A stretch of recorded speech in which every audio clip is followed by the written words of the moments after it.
Hello friend, मैं हूं घनश्याम और आपने अभी अभी ज्वाइन किया द इलेक्ट्रिक न्यूरन में और स्वागत है आप सभी का इस यूट्यूब चैनल में। तो आज हम डिस्कस करने वाले हैं लॉन्ग ट्रांसमिशन लाइन के बारे में, उसका एबीसीडी पैरामीटर निकालेंगे एंड वोल्टेज रेगुलेशन देखेंगे। तो उससे पहले हम चलिए जानते हैं the left out part of our medium transmission line. तो मीडियम ट्रांसमिशन लाइन का एबीसीडी पैरामीटर हम निकाले थे और we are left out the voltage regulation and the efficiency of the medium transmission line. तो उसी का देखते हैं आज। तो देखिए ये है आपका ABCD parameter of the medium transmission line, that is your pi network and that is your T network. तो it is your medium transmission line का वोल्टेज रेगुलेशन। तो यहाँ देखिए ये आपका टी नेटवर्क है, ये आपका टी नेटवर्क है। देखिए टी नेटवर्क मतलब कि T means here the resistance is connected here and here means the one resistance of or impedance is converted or divided into two equal part, that is Z divided by 2 or Z divided by 2, or capacitance is lumped and it is one part which is in the middle section। तो ये हो गया आपका T network में। तो T network में हम convert कर रहे हैं उसी को। देखो ये जो वोल्टेज है we are receiving end voltage, receiving end जो इम्पेडेंस है उसी को हम नेगलेक्ट कर रहे हैं, और जो वोल्टेज फॉर्म हो रहा है इसी के बीच में हो रहा है, जो कैपेसिटेंस के बीच में वोल्टेज फॉर्म हो रहा है उसी यही है हमारा रिसीविंग एंड वोल्टेज। क्योंकि ये ओपन सर्किटेड है, क्योंकि हम रिसीविंग एंड में का निकालेंगे तो क्या होगा, ये जो रिसीविंग एंड का जो इम्पीडेंस है वो नेगलेक्ट हो जाएगा, क्योंकि ओपन सर्किट है, यहाँ करंट नहीं जाएगा तो वोल्टेज कैसे निकालेंगे, वोल्टेज नहीं निकल पाएंगे ना, इसलिए इसको हम नेगलेक्ट कर रहे हैं। तो ओनली क्या बचेगा, हमारा जो कैपेसिटेंस पार्ट है, हमारा जो ये कैपेसिटेंस पार्ट बचेगा। तो ये कैपेसिटेंस पार्ट में हम रिसीविंग एंड वोल्टेज निकालेंगे। तो ये हो गया आपका सेंडिंग एंड इम्पीडेंस एंड इसका reactance. Impedance is converted into two part, that is resistance and ear reactance. तो देखिए receiving end voltage is equal to, ये कम ही होगा ना, less than the sending end voltage. So receiving end voltage is equal to total voltage, that is sending end voltage into जिसके तरफ आपका निकालने चाहते हो उसी का इम्पीडेंस का मल्टीप्लाई। देखिए यहाँ क्या हो रहा है, यहाँ एडमिटेंस है, एडमिटेंस मतलब कि वाई है, तो वाई के तो हम मल्टीप्लाई कर नहीं पाएंगे ना, हमको चाहिए इम्पीडेंस का मल्टीप्लाई करना चाहिए। तो impedance across the capacitance that is equal to क्या, 1/ωc। तो ये देखिए ये जो 2 है, 2 नहीं होगा, 2 क्योंकि ये डिवाइडेड नहीं है इन द टी नेटवर्क, ये 2 नहीं होगा, minus G divided by ωc वही होगा, और डिवाइडेड बाई ये जो टोटल इम्पीडेंस है वही R divided by 2 across this and JX divided by 2 across this and minus Jωc this. So ये हो गया आपका रिसीविंग इन वोल्टेज। तो हमारा वोल्टेज रेगुलेशन का फॉर्मूला क्या है, हम पहले से भी देख चुके हैं। Voltage regulation that is receiving end nor और receiving end voltage minus VR, that is sending in voltage when that is loading, or divided by VR. This is your voltage regulation. If you want to find the percentage voltage regulation, then multiply 100 with it, then you will find the percentage voltage regulation. Okay, it is clear to you? So going to our next।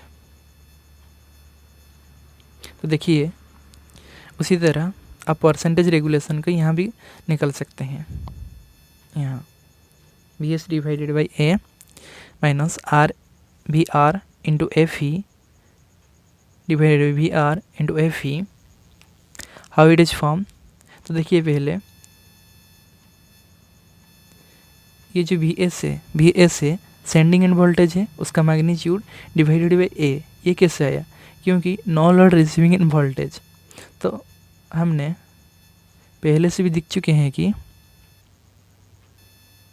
Sending end voltage, sending end current from the two port network is equal to ABCD into what?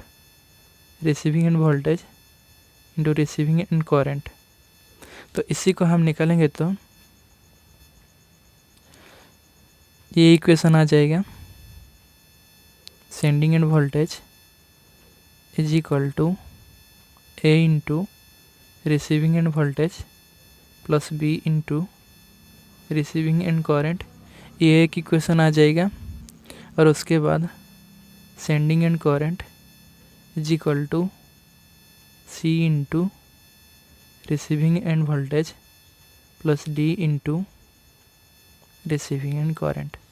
तो ये क्या कह रहा है कि receiving end voltage जो है ये at the open circuit condition में है। ओपन सर्किट मतलब कि यहाँ करंट फ्लो नहीं होगा। देखिए ये जो है ये हमारा T नेटवर्क है। ये T नेटवर्क में यहाँ करंट फ्लो नहीं होगा रिसीविंग एंड साइड में। तो रिसीविंग एंड साइड में करंट नहीं फ्लो होगा तो क्या होगा? ओनली कैपेसिटर साइड में करंट फ्लो होगा।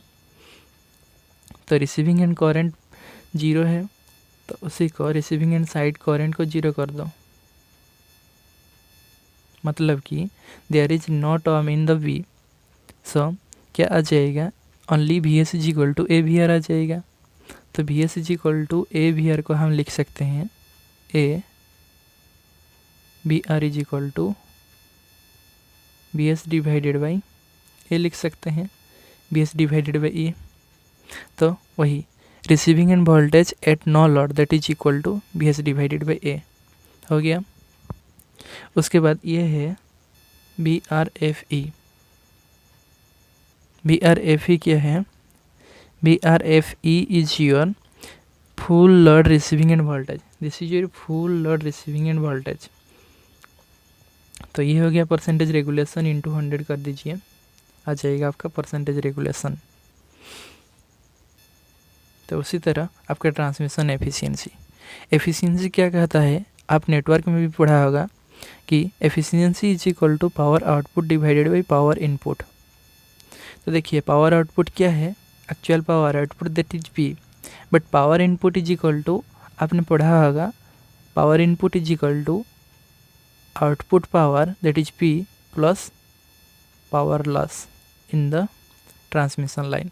ट्रांसमिशन लाइन में जो पावर लॉस हो रहा है उसी को ऐड कर दो आपका आउटपुट पावर में, तो आ जाएगा input power, total power that is input power.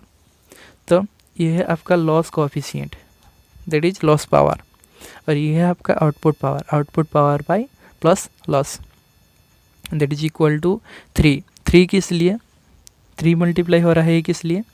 क्योंकि यहाँ देखो ये नेटवर्क में 3 टर्म है, one is resistance, inductance and capacitance. तो यहाँ क्या हो रहा है? कैपेसिटेंस में करंट डिवाइड हो रहा है, इसलिए ये receiving end current square plus sending end square into R because of why? क्योंकि पावर इज इक्वल टू, आपने पढ़ा ही होगा I स्क्वायर इंटू R होता है। तो ये हो गया I स्क्वायर, ये हो गया R डिवाइडेड बाई 2 किस लिए? क्योंकि रेजिस्टेंस को हम 2 पार्ट में डिवाइड कर रहे हैं इन T नेटवर्क में, एक तो ये पार्ट में, सेकेंडरी पार्ट में, एक तो प्राइमरी पार्ट में, और ये है आपका कैपेसिटेंस। ठीक, समझ में आ गया? तो ये हो गया ट्रांसमिशन एफिशिएंसी। अगर आप परसेंटेज में कैलकुलेशन करना चाहते हो तो मल्टीप्लाई कर दीजिए 100 से, तो हो जाएगा आपका ट्रांसमिशन एफिशिएंसी का परसेंटेज ट्रांसमिशन एफिशिएंसी। तो ये हो गया आपका T नेटवर्क में transmission efficiency and percentage voltage regulation. तो चलिए देखते हैं पाई नेटवर्क में। पाई नेटवर्क में उसी तरह क्या होगा? ये पाई नेटवर्क में क्या होता है? कैपेसिटेंस डिवाइड होता है दोनों तरफ, बट ये जो इम्पीडेंस है between the two capacitance which is not divided. That's why we are taking only R and JX. तो impedance is equal to R plus JX होता है ना, इसलिए हम यहाँ डिवाइडेड बाई 2 नहीं कर रहे हैं और कैपेसिटेंस को डिवाइडेड बाई 2 कर रहे हैं, क्योंकि ये कैपेसिटेंस डिवाइड हो रहा है 2 ब्रांच में। तो ये हो गया आपका पाई नेटवर्क। तो पाई नेटवर्क में इसी तरह receiving end voltage means you have to find in this side voltage. So this side voltage Vs, total voltage Vs into the impedance. So impedance क्या हो जाएगा, -2J divided by omega C. -2J किस लिए, क्योंकि ये capacitance divide हो रहा है 2 इक्वल पार्ट में, J omega C divided by 2। ये है आपका admittance, but we are not going to multiply into admittance, we are going to multiply into impedance. So impedance is equal to -2J divided by omega C और divided by total impedance. Total impedance is equal to resistance across the transmission line into your reactance into your capacitive reactance, A plus your capacitive reactance. तो minus किस लिए, minus इसलिए कि ये 1 by something हो रहा है, तो इसलिए माइनस आ रहा है, जे टर्म है ना, इसलिए। तो ये percentage voltage regulation is equal to receiving end voltage, no load receiving end voltage minus receiving end voltage divided by VR, receiving end voltage at full load into percentage के लिए multiply 100। उसी तरह transmission efficiency is equal to power output divided by power input. तो क्या हो जाएगा,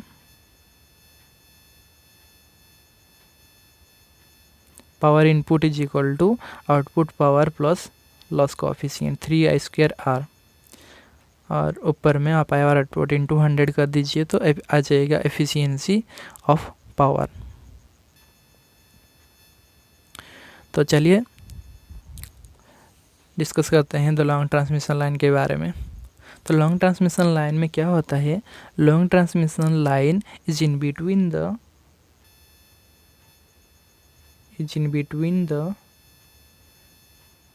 250 to above 250 kilometre से above होने से क्या हो जाएगा, लॉन्ग ट्रांसमिशन लाइन हो जाएगा।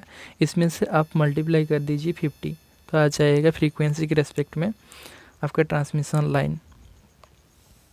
तो ये this line is not lumped in nature, मतलब कि ये जो रेजिस्टेंस, इंडक्टेंस एंड कैपेसिटेंस है those are not lumped in nature but those are in distributed nature. Over the transmission line the line capacitance form in the between two line के अंदर में ये form होता है, वही क्या होगा, डिस्ट्रीब्यूटेड नेचर में होगा, नाइदर कि आपका लम्प्ड नेचर में। तो this is your figure schematic diagram of long transmission line of one phase and the neutral return. देखिए यहाँ न्यूट्रल एक रिटर्न है, this is your neutral point of zero impedance, here no impedance is considered in the your neutral line of a transmission line, and here is a small point that is dx. This is your small point, आप small point को consider कर रहे हो, this is your dx small point. So ये कितनी distance है from the receiving end side से ये x डिस्टेंस है और टोटल लेंथ है इसका l, और उसी लेंथ में इसका इम्पिडेंस क्या हो जाएगा, इम्पिडेंस इंटू जो डिस्टेंस है उसी को मल्टीप्लाई कर दीजिए z इंटू dx, वही हो जाएगा ट्रांसमिशन लाइन का इम्पिडेंस। और अगर आप चाहते हो कि कैपेसिटेंस के फॉर्म में देखते हो कि ये क्या हो जाएगा, ये हो जाएगा कैपेसिटेंस में क्या फॉर्म कर रहे हैं हम, एडमिटेंस, तो एडमिटेंस इंटू dx, सो ये हो जाएगा। और आपका क्या टोटल जो सेंडिंग एंड करंट है, sending end current is equal to Ix, that is in the receiving end current plus your Dix, that is your capacitor side current, Dix is your capacitor side current and is your receiving end side current is equal to Ix, और this is receiving end side voltage Vx that is equal to Vr, और ये it is your sending end voltage तो ये हो गया V X plus D V X that is equal to V S. तो ये सब टर्म आपको समझ में आ गया। तो चलिए देखते हैं उसका डी वी एक्स। तो डी वी एक्स कैसा फाइंड करते हैं, देखो D V X is equal to ये स्मॉल चेंज इन वोल्टेज, मतलब कि ड्यू टू ये किस नेचर में है, क्योंकि फेरांटी इफेक्ट मैंने आपको पहले से भी ये कॉन्सेप्ट डिस्कस किया है कि फेरांटी नेचर क्या होता है। फेरांटी नेचर मतलब कि फेरांटी इफेक्ट मतलब कि receiving end voltage sending end voltage से ग्रेटर देन होता है। receiving end voltage is greater than the sending end voltage, then that term is called as Ferranti effect. तो इसमें वही इफेक्ट आ रहा है, इसलिए ये जो small change in the voltage for certain distance, कुछ डिस्टेंस में ये क्या हो रहा है, जो वोल्टेज है वो स्मॉल चेंज हो रहा है क्योंकि इम्पेडेंस इफेक्ट हो रहा है। तो वही D V X is equal to I X into Z D X, क्योंकि voltage is equal to I into resistance, तो I X small change in current into Z into D X, वही Z into D X. और इसको आप क्या कर दीजिए, जो डी वी एक्स के उसको फास्ट डिफरेंशिएशन कर दीजिए, D V X divided by D X is equal to Z into I X. और आप क्या कर दीजिए, डी वी एक्स ये डी एक्स को इधर ले लीजिए, तो हो जाएगा जेड इंटू आई एक्स। उसी तरह D I X is equal to V X into Y. D I X क्या है, कैपेसिटर अक्रॉस द करेंट, तो capacitor across the current is equal to क्या हो जाएगा, वोल्टेज, दैट इज वोल्टेज क्या है आपका वी एक्स इंटू वाई। तो देखिए current flowing across the capacitor that is equal to I D X. तो I D X is equal to what, voltage across this capacitance. The voltage across this capacitance is what, here Vx, voltage is across this is Vx, this Vx, yes। तो Vx into Y D X Y, क्योंकि ये आपका admittance है, क्योंकि देखिए I is equal to B divided by R होता है। तो 1/r क्या है, 1/r is equal to admittance. तो voltage into admittance is equal to current. So voltage multiply कर दीजिए उसका एडमिटेंस के साथ, हो गया आपका current flowing across the capacitor. तो उसी को आप डिफरेंशिएशन कर दीजिए, और नहीं तो इसको डिनोमिनेटर साइड में ले लीजिए, तो हो जाएगा y इंटू वी एक्स। तो हो गया आपका voltage D V X in D I X. तो देखिए differentiation equation 5.14 with respect to X we obtain. Again यार देखिए 5.14 जो, रुको पहले, ये जो इक्वेशन है, ये इक्वेशन को हम डबल डिफरेंशिएशन कर रहे हैं, दैट मीन्स कि D square V X divided by D X square. तो क्या आ जाएगा, ये जो आई एक्स है, आई एक्स डिफरेंशिएशन में रहेगा, और तो जेड है कांस्टेंट, तो जेड कांस्टेंट में रह जाएगा। तो देखिए इधर जेड कांस्टेंट में रह गया, और ये D square V X divided D X square is equal to D I X divided by D X, क्योंकि आई में एक्स है, I X small current that is changing, तो D I X divided by D X into Z, and substituting that value dix divided by dx from equation 5.15। तो ये देखो ये equation में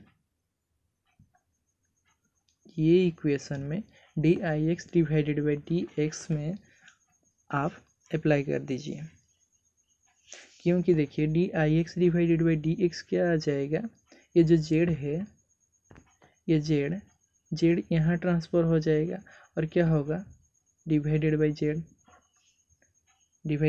हो जाएगा, D square V X divided by D X square divided by Z is equal to D I X divided by D X. तो उसी में से आप अप्लाई कर देंगे तो क्या हो जाएगा, D square V X by D X square that is equal to Y Z into V X. यही इक्वेशन में आप अप्लाई कर दीजिए तो हो जाएगा ये Y square Z V X. तो this is linear differential equation which general solution can be written as. उसका जनरल सॉल्यूशन क्या होगा इन कॉम्प्लेक्स फॉर्म में V X is equal to C one E to the power gamma X plus C two E to the power gamma X minus of gamma X. तो ये हो गया आपका कॉम्प्लेक्स नेचर में। तो यहाँ गामा क्या है, gamma is your propagation constant. Gamma को आप प्रोपागेशन कांस्टेंट कह सकते हो। That propagation constant is equal to root over of admittance into your impedance, root over of admittance into impedance. तो प्रोपागेशन कांस्टेंट को और भी आप लिख सकते हो, that is equal to alpha plus J beta, alpha plus J beta. Alpha is your attenuation constant and beta is your phase constant. तो alpha क्या है, अटेन्यूएशन कांस्टेंट, अटेन्यूएशन कांस्टेंट, और बीटा क्या है, फेज कांस्टेंट। तो alpha is your attenuation constant and beta is your phase constant. तो इसको आप इसी तरह भी लिख सकते हो। देखिए यहाँ लिखा है alpha is your attenuation constant and beta is your phase constant. तो gamma that is your propagation constant is equal to Z into Y that is equal to alpha plus J beta और equal to root over of R plus J omega L into G plus J omega C. तो R plus J omega L क्या है, आपका impedance, और G plus J omega C is your admittance. तो देखिए वही Z into Y हो गया, इसी फॉर्म में भी लिख सकते हो। और प्रोपागेशन कांस्टेंट के भी ये फॉर्म में भी आप लिख सकते हो, that is equal to log e I S sending end current divided by sending receiving end current, और log e sending end voltage divided by receiving end voltage. इसी तरह भी आप लिख सकते हो। This is your propagation constant. और C1 C2 क्या है, C1 C2 है arbitrary constant, C1 and C2 arbitrary constant, arbitrary constant. C1 C2 is your arbitrary constant. और ये प्रोपागेशन कांस्टेंट है, ये डायमेंशनलेस। इसको आप याद रखना है क्योंकि ये very important two year SSC and railway junior engineer exam and your assistant engineering exam also, and it is your very important to your university exam also to write the comprehensive manner. So please watch the video carefully till the end without skipping. Okay, तो देखिए differentiation equation 5.17 with respect to x। जो 5.17 है equation, मतलब कि यही equation है 5.17। इसी को डिफरेंशिएट कर दीजिए विथ रिस्पेक्ट टू एक्स के साथ, तो क्या आ जाएगा, D V X divided by D X is equal to C1।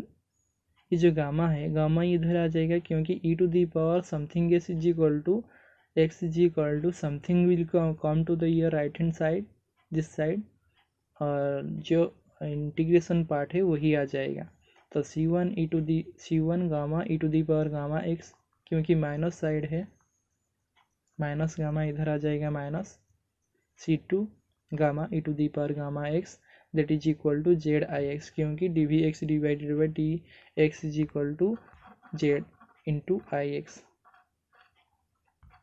हम किधर फाइंड किए थे, इधर देखिए यही equation, D V X divided by D X is equal to Z into I X. तो here z into ix that is equal to dvx divided by dx। और आप ये भी लिख सकते हो कोरेंट के फॉर्म में, तो ix is equal to C1 और C2 में क्या कर दीजिए, डिवाइड कर दीजिए z, तो डिवाइड हो गया, दैट इज z ये है ZC मतलब कि characteristic impedance.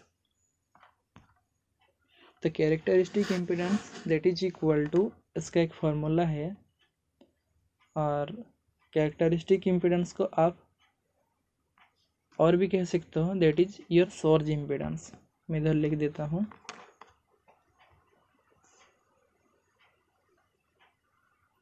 Surge impedance. Characteristic impedance को आप अगर भी लिख सकते हो सर्ज इम्पीडेंस। तो surge impedance is equal to impedance divided by admittance, Z divided by Y to the power 1/2, और that is equal to impedance क्या है आपका R plus J omega L divided by admittance क्या है G plus J omega L का root over. तो अभी क्या है, ये जो आर है और जी है, रेजिस्टेंस और जो कंडक्टेंस है G, it is your conductance, G is your conductance. Conductance and resistance is equal to 0 whenever, then root over of j omega l divided by j omega c will be form this. So j omega क्या हो जाएगा, cancel हो जाएगा, क्योंकि same है in the numerator and also in denominator, तो cancel हो जाएगा। तो क्या हो जाएगा, root over of L by C. तो ये हो गया आपका कैरेक्टरिस्टिक इम्पीडेंस। इतना, ये जो फॉर्मूला है इसको भी आपको याद रखना है, क्योंकि ये वेरी वेरी इंपॉर्टेंट है इन योर एग्जामिनेशंस। ये डायरेक्ट आपको भी ये क्वेश्चन में आ जाएगा और आपका प्रॉब्लमेटिक में भी आ जाएगा, तो इसको याद रखना है। तो उसी तरह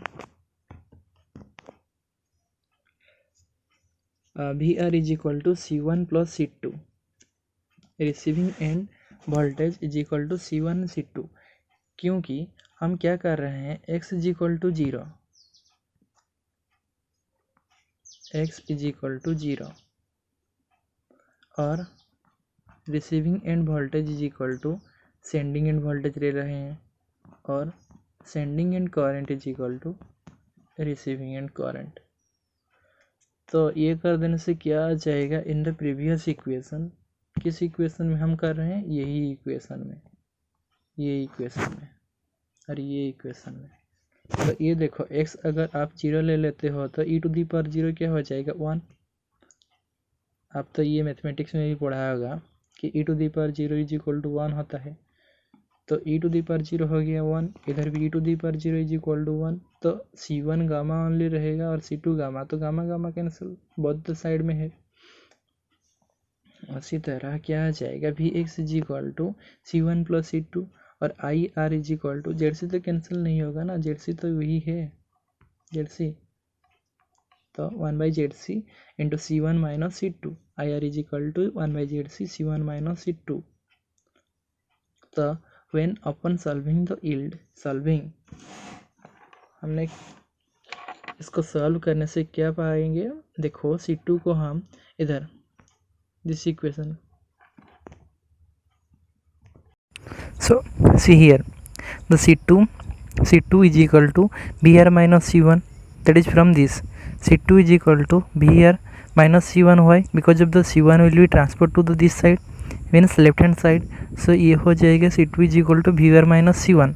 और आप इस इक्वेशन को भी आप लिख सकते हो, इस इक्वेशन से हम C1 फाइंड करना चाहें तो ये जो ZC है, ZC कैरेक्टरिस्टिक इम्पीडेंस क्या होगा, IR के साथ मल्टीप्लाई हो जाएगा, because of here it is in denominator side, then it is be converted to numerator side in the this left hand side, so right hand side में क्या हो जाएगा, C1 माइनस C2।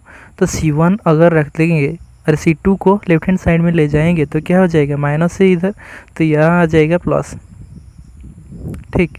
तो ZC into IR plus C2 हो गया, और इस equation में C2, this C2 first equation का जो C2 हम फाइंड किए थे उसी को इस इक्वेशन में पुट कर रहे हैं, तो पुट कर देने से क्या आ जाएगा, ZC into IR plus VR minus C1। तो अभी क्या हो गया, दिस इक्वेशन हो गया। तो उसी तरह ये C1 और C1 जो है, ये C1 को लेफ्ट हैंड साइड में ट्रांसफ़र कर दो, तो क्या हो जाएगा, C1 प्लस C1 2C1 हो गया, और राइट हैंड साइड में क्या हो जाएगा, characteristic impedance into receiving and coherent plus VR receiving end voltage हो गया।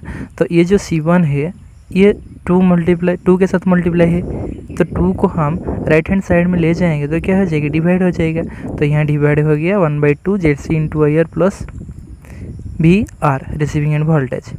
ठीक, तो इसी इक्वेशन को देखो C1 आ गया दिस इक्वेशन। उसी तरह आप C2 को भी फाइंड कर सकते हो, मतलब कि यहाँ देखो, यहाँ C2 है, C1 के जगह में हम क्या ले जाएंगे, C1 इज इक्वल टू क्या हो जाएगा, C2 राइट हैंड साइड में लेफ्ट हैंड साइड में आ जाएगा तो VR माइनस C2 हो जाएगा। तो VR माइनस C2, यहाँ VR माइनस C2 पुट कर दो और C2 फाइंड कर दो तो आ जाएगा 1/2 VR minus ZC into IR। ये तो आप फाइंड कर सकते हो अभी। तो देखिए ये जो इक्वेशन निकला अभी कहाँ से, ये जो C1 और C2 यहाँ पुट कर दीजिए, दिस इक्वेशन में पुट कर दीजिए C1 और C2 को, और दिस इक्वेशन में पुट कर दीजिए C1 और C2 को। This is your IR, this equation में भी CR और C2 को पुट कर दीजिए, दैट दिस 2 इक्वेशन।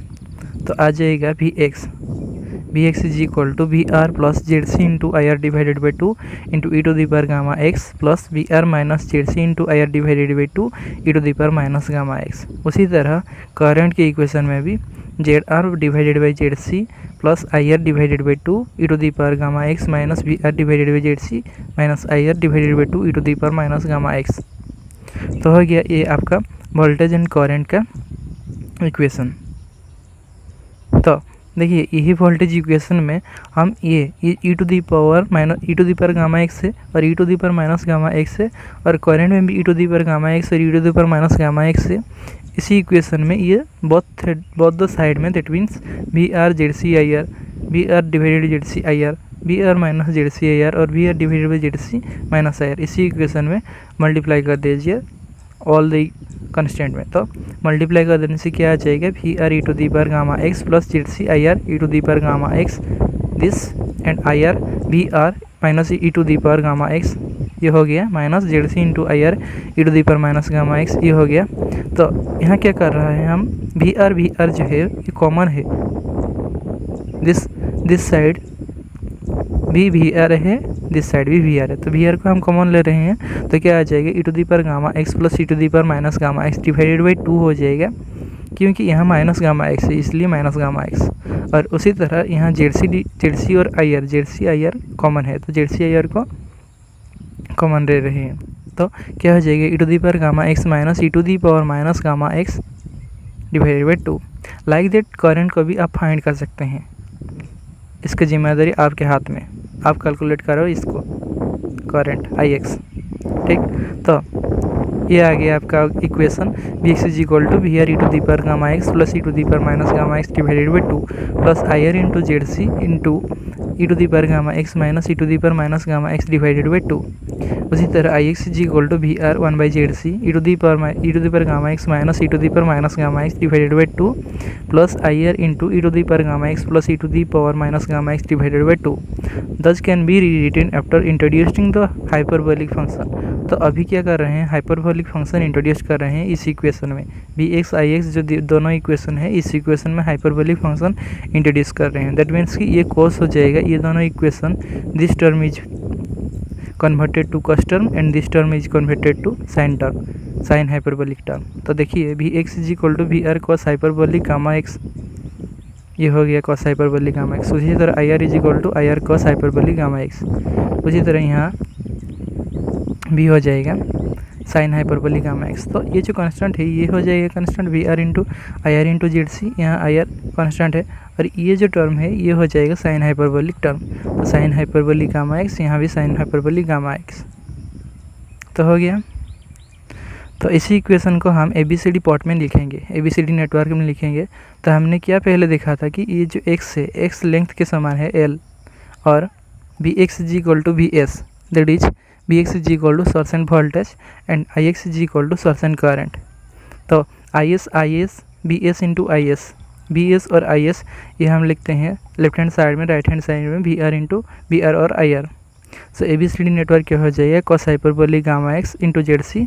देखो cos hyperbolic gamma x into Z C sine hyperbolic gamma x. I R तो रहेगा, देखो आई आर है इधर, और Z C into sine hyperbolic gamma x. उसी तरह देखो बी आर इधर है तो one by Z C sine hyperbolic gamma x, one by Z C sine hyperbolic gamma x. उसी तरह आई आर इधर है तो कॉस हाइपरबोलिक गामा एक्स, इधर I R cos hyperbolic gamma x. ये हो गया आपका ABCD नेटवर्क।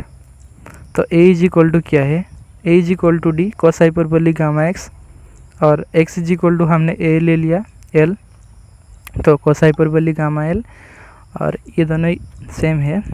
और B क्या है, B है आपका जेड साइन गामा L, और C क्या है one by Z C sine gamma L। तो ये आ गया आपका ABCD नेटवर्क, ABCD पैरामीटर और ट्रांसमिशन पैरामीटर। तो in case of BS and IS is known as the BR and IR can be easily founded by converting equation 10। ये आप भी फाइंड कर सकते हो BR IR, ये जो ट्रांसफ़र कर दीजिए BR IR, ये जो नेटवर्क है ये ABCD मैट्रिक्स है, इसको दिस साइड ले लीजिए by converting transposition of matrix. तो ये कर दीजिए तो आ जाएगा D, इधर D आ जाएगा ट्रांसपोजिशन कर देने से, इधर A, इधर -B, इधर -C। तो ये हो गया आपका sending end voltage, sending end current, और receiving end voltage, receiving end current. तो इवैल्यूएशन ऑफ ABCD कांस्टेंट। तो इवैल्यूएशन हम तीनों मेथड में करते हैं। देखो फर्स्ट मेथड क्या है, मेथड 1 है कॉस हाइपरबोलिक जो गामा L था उसका हम भी लिख सकते हैं गामा, क्योंकि मैं पहले से भी आपको बता चुका हूँ कि गामा है आपका प्रोपागेशन कांस्टेंट। तो propagation constant is equal to √y into Z. देखिए इधर propagation constant is equal to √ऑफ गामा इंटू जेड, और that is equal to propagation constant is equal to alpha plus J beta. Alpha plus J beta के term में हम लेते हैं तो देखो इधर क्या आ जाएगा, अभी आ गया कॉस हाइपरबोलिक गामा के टर्म में L, यहाँ L मल्टीप्लाई हो जाएगा गामा में, तो alpha L plus J beta L हो गया। तो ये जो दो कंस्टेंट हैं, तो इसमें क्या हो जाएगा, cos hyperbolic formula cos formula implement कर दीजिए तो हो जाएगा cos gamma L cos B, not cos gamma L, cos क्या आ जाएगा alpha L into cos beta L plus J term इधर आ जाएगा J sine alpha L into sine beta L। उसी तरह sine hyperbolic alpha L plus J beta L is equal to, ये क्या हो जाएगा, फर्स्ट ये टर्म रहेगा sign hyperbolic gamma L, sign hyperbolic alpha L into cos hyperbolic beta L। यहाँ दो जो है ट्रांसफॉर्मेशन के हिसाब से रहेगा, साइन कॉस टर्म में, बट कॉस में क्या होगा कॉस साइन। उसी तरफ आप याद रख लीजिए। तो ये हो गया आपका मेथड 1। मेथड 2 में क्या होगा, देखिए मेथड 2 में cos hyperbolic gamma L is equal to 1 plus जो सीरीज नेटवर्क होता है उसी तरह 1 plus gamma square L square divided by 2 factorial plus gamma to the power 4 L to the power 4 divided by 4 factorial plus उसी तरह ये आ जाएगा टोटल आपका 1 plus gamma Z divided by 2। ये करने की कोई ज़रूरत नहीं, ये आप याद रख लीजिए 1 plus gamma Z divided by 2, और sine hyperbolic gamma L is equal to like that √ओवर of impedance into admittance into 1 plus gamma L divided by 6। उसी तरह मेथड 3 क्या आ जाएगा, मेथड 3 में sine cos hyperbolic gamma L is equal to that is equal to cos hyperbolic alpha L into J beta L। तो ये आ जाएगा ई टू दी पर एक्सपोनेंशियल टर्म में कर दीजिए, तो ई to the power alpha L E to the power J beta L plus E to the power minus alpha L E to the power minus J beta L divided by 2, that is equal to 1/2 e to the power alpha L। तो इसका angle आ जाएगा beta L plus E to the power minus alpha L is equal to इसका angle आ जाएगा minus of beta L। उसी तरह sine hyperbolic को भी आप कन्वर्ट कर सकते हैं। तो sine hyperbolic is equal to alpha sine hyperbolic alpha L plus J beta L that is equal to E to the power alpha L E to the power J beta L minus E to the power minus E to the power minus alpha L e to the power minus g beta L divided by 2 that is equal to 1/2 e to the power alpha L। इसका angle आ जाएगा beta L minus e to the power minus alpha L, इसका angle आ जाएगा minus beta L। तो ये हो गया आपका ABCD कांस्टेंट इवैल्यूएशन। तो ABCD नेटवर्क और जो ये था आपका source end voltage, receiving end voltage, current सब निकल चुके हैं। तो आज के लिए इतना ही। अगर आपको ये वीडियो अच्छा लगे तो आपका फ्रेंड को भी शेयर कर दीजिएगा और ये सब्सक्राइब कर लीजिएगा ताकि आपको जल्द ही नोटिस पहुंच जाए जब मैं ये वीडियो अपलोड कर सकूं। तो ठीक, तो आज के लिए उतना ही। Thank you for watching this video successfully.